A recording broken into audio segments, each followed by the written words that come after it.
আপোনালোক সকলোকে আমাৰ চেনেললৈ স্বাগতম জনাইছোঁ।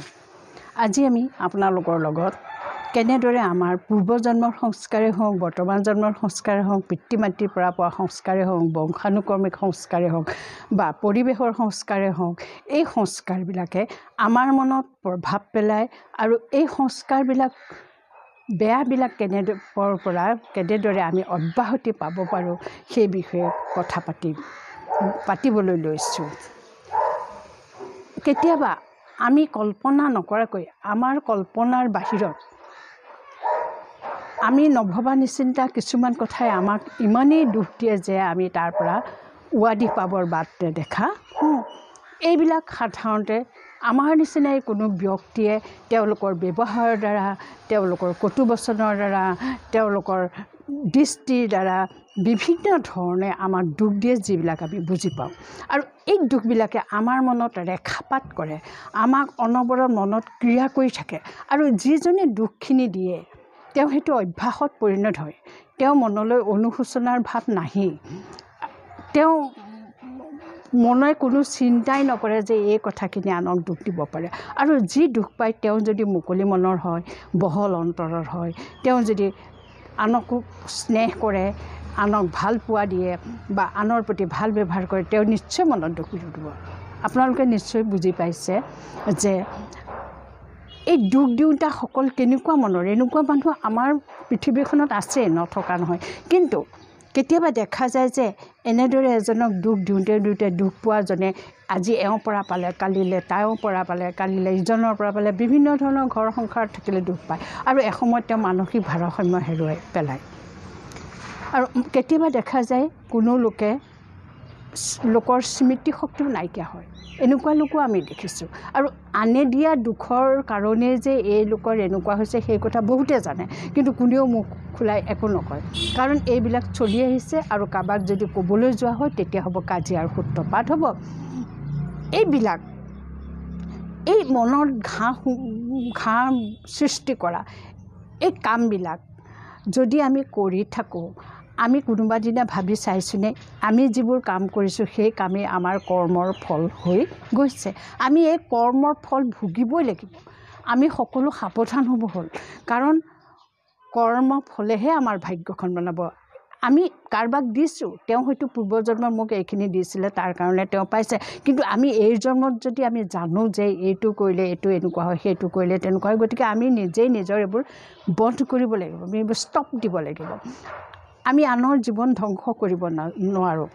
আমি দেখিছোঁ কিছুমান মানুহে সহ্য কৰি থাকে আৰু একো নকয়, কিন্তু সহ্য কৰি মুখেৰে ক'বলৈ তেওঁ ভয় কৰে কিজানি আন মানুহে জানিব, তেওঁলোকৰ ষ্টেটাছটো নাইকিয়া হ'ব, সমাজৰ মানুহে জানিলে বুবু বাবা কৰিব বা যিজনক কওঁ তেওঁ আকৌ উলটি ধৰিব বা পিছত বিষময় পৰিস্থিতিৰ সৃষ্টি হ'ব। গতিকে তেওঁ বুজাবও নোৱাৰে, ক'বও নোৱাৰে, মনে মনে থাকে। এই সংস্কাৰবিলাক আৰু বাধা নিদিলেও কি হয়, আমাৰো পাপ হ'ব। আমি যদি কোনোবা এজনক বেয়া কাম কৰিবলৈ এই ওচৰাই থকাৰ নিচিনা হ'ল বা তেওঁ ব্যৰ্থ সংস্কাৰবিলাক, তেওঁ যিবিলাক অপ্ৰয়োজনীয় এইবিলাক কৰিবলৈ তেওঁক ওচৰাই থকা হ'ল, আমাৰো কি হ'ব, পাপ হ'ব। এইবিলাক আমাৰ কৰ্মফলত লিষ্টেড হৈ যাব। কেতিয়াবা আমি ভাবোঁ যে এওঁৰ প্ৰতি আমি লেছ এটেনশ্যন দিম বা কম মনোযোগ দিওঁ, এওঁৰ কথাবিলাক নুশুনো। কিন্তু নুশুনিলেও মনটোৱে শুনে। মনটোৱে কি কৰে, মনে সহ্য কৰিব নোৱাৰে, মনে দুখ সহিব নোৱাৰে, শুনি যায়। আৰু আমি এটা কথা জানো যে যি আমাক এইবোৰ দিছে তেওঁ প্ৰত্যেকজন আত্মাই অল্ড চ'ল, পুৰণা আত্মা। তাৰমানে এটা জন্মত তেওঁ এই সংস্কাৰবোৰ লৈ আহিছে, সেই জন্মটো এৰি থৈ আকৌ এইটো জন্মলৈ পাইছে। আচলতে আত্মা হিচাপে তেওঁ পুৰণা, কিন্তু জন্মটোহে নতুন। গতিকে তেওঁ নিজে কৰা নাই, তেওঁ বাধ্যত পৰি তেওঁক এইবোৰ কৰিছে। তেওঁ মনে কৰাইছে, কাৰণ আগৰ জন্মত মই তেওঁক এইখিনি দি থৈ আহিছিলোঁ।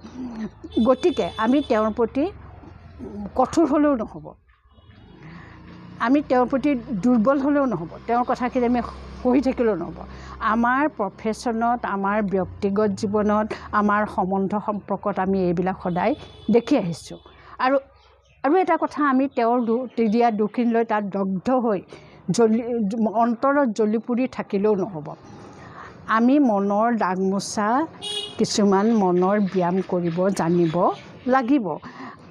তেওঁ নিজৰ মতত, মন মতত অহংকাৰী হৈ তেওঁ আক্ৰোশিত হৈ হিংসা ভাৱেৰে হওক বা প্ৰতিশোধ ভাৱেৰে হওক বা আমাৰ কাৰোবাৰ ভালটো তেওঁ দেখিব নোৱাৰা ভাৱে হওক ঈৰ্ষা দেশত পৰি হওক তেওঁ এই কামবিলাক কৰি আছে।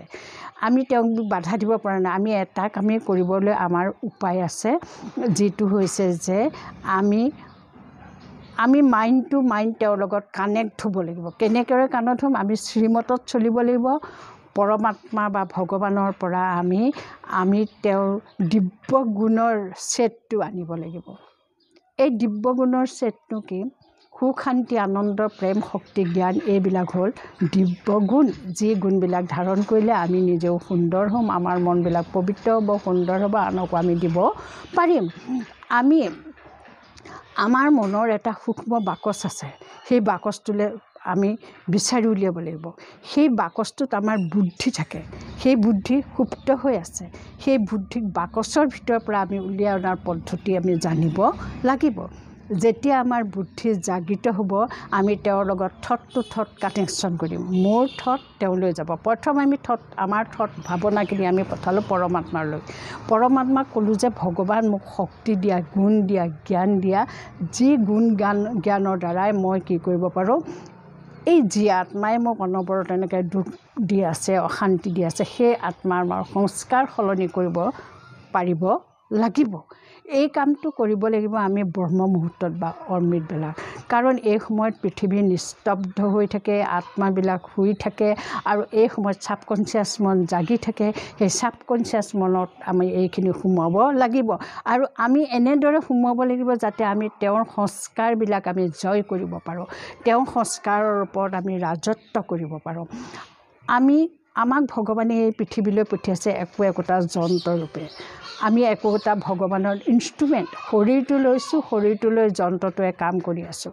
আমি এতিয়া আমাৰ কামটো কৰিব লাগিব কেনেকৈ? আমি মৌনভাৱে ব্ৰহ্ম মুহূৰ্তত ভগৱানৰ পৰা শক্তি ল'লোঁ, ভগৱানৰ লগত থটৰ কানেকশ্যন কৰিলোঁ। তেওঁৰ থটখিনি আমাক দি দিলে, যিবিলাক দিব্য গুণৰ বাকচত সোমাই আছে, সেই থটখিনি আমাক বাকচটোৰ সৈতে দি দিলে যে তুমি এইখিনি লোৱা।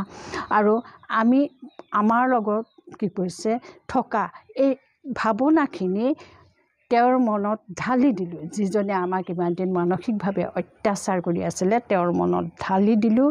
আমি তেওঁক ক'লোঁ যে মই এই পৰমাত্মাৰ শক্তি তোমাক দিছোঁ। মই এক স্থিৰ স্বতন্ত্ৰ আত্মা হয়, মই এক শৰীৰৰ মালিক হয়, মই এই শৰীৰটো চলাই আছোঁ। মোৰ সংকল্প শক্তিশালী, শুদ্ধ, সন্মানীয় আৰু আশীৰ্বাদযুক্ত। মই মোৰ সংকল্পৰ পৰা শক্তি, জ্ঞান, প্ৰেম তোমালৈ ঢালি দিছোঁ। মই তোমাক বহুত ভাল পাওঁ, মই তোমাৰ ভালটো চিন্তা কৰোঁ, মই তোমাৰ কল্যাণ কামনা কৰোঁ। মোৰ মনৰ সংকল্পই তুমি আত্মাত ক্ৰিয়া কৰিছে, আৰু তুমি দিনে দিনে শান্ত স্বভাৱৰ হৈ গৈছা, আৰু তুমি কল্যাণকাৰী হৈ গৈছা। তুমি সকলোৰে কল্যাণ কামনা কৰা, তুমি সকলোৰে ভালটো কামনা কৰা। তোমাৰ মোৰ মাজত এক বন্ধুত্বৰ সম্পৰ্ক আছে। যদিও বা মই নভবাকৈ পূৰ্বজন্মত বা বৰ্তমান জন্মত তোমাক কিবা দুখ দিছিলোঁ, অশান্তি দিছিলোঁ, মোৰ জ্ঞাতে অজ্ঞাতে দিয়া সেই দুখ অশান্তিবিলাক তুমি আজিৰ পৰাই এৰি দিয়া, আৰু তুমি মোক ক্ষমা কৰি দিয়া। এইদৰে আমি যদি প্ৰত্যেক দিনে অমৃত বেলাত সেই নিৰ্দিষ্ট আত্মাজনক আমি এনেদৰে সুখ, শান্তি, আনন্দ, প্ৰেমেৰে ভৰাই দিওঁ, তেতিয়া লাহে লাহে সেই আত্মাজন সংশোধন হ'বলৈ ধৰিব, আৰু আমাৰ লগত তেওঁ ব্যৱহাৰ সম্পূৰ্ণ সৌহাৰ্দ্যপূৰ্ণ হ'ব। তেওঁ শান্তি লাভ কৰিব, আৰু আমিও শান্তি পাম। এইদৰে আমি কি কৰিব পাৰোঁ? দুজন লোকৰ মাজৰ মনোমালিন্য, মনৰ মাজত থকা বিভেদসমূহ আঁতৰাই সুখ শান্তিৰে মনবিলাক আনন্দৰে ভৰাই তুলিবলৈ সক্ষম হ'ব পাৰোঁ। ধন্যবাদ।